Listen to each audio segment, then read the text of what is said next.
ఇక్కడ వచ్చినటువంటి నాయకులకు, విద్యార్థులకు, ఉపాధ్యాయ బృందానికి, ప్రతి ఒక్కరికి కూడా 76వ గణతంత్ర దినోత్సవ శుభాకాంక్షలు. మరి గణతంత్ర దినోత్సవ శుభాకాంక్షల యొక్క దాని గురించి చెప్పే ముందు ఒక 2 మాటలు నేను చెప్పాలనుకుంటున్నాను. గ్రామంలో కానీ ఏ పని ఒక అభివృద్ధి జరిగిందంటే దానికి గుర్తుపెట్టుకోవాల్సినటువంటి ముఖ్య విషయాలు ఆ పాప చెప్పిన పాటలోనే చాలా ఉన్నాయి. మీకు తెలుసుకోవాల్సిన అంశాలు.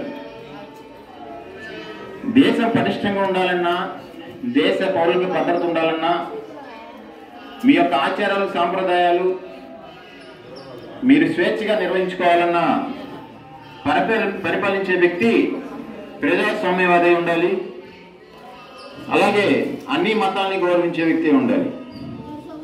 మరి అటువంటి వ్యక్తి పరిపాలనలో ఇవాళ మనం ముందుకెళ్తున్నాం.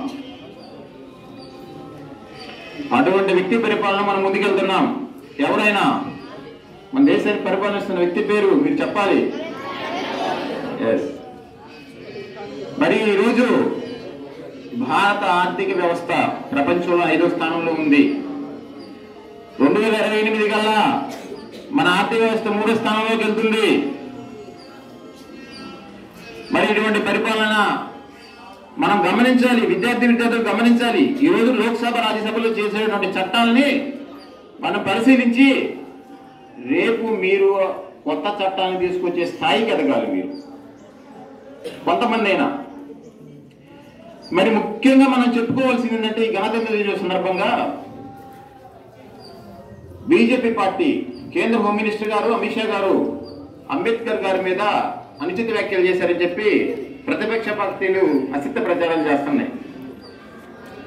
మరి బీజేపీ పార్టీ అంబేద్కర్ గారికి ఇచ్చినటువంటి గౌరవాన్ని ఒకే ఒక్క వాక్యాలు మీకు తెలియజేస్తాను.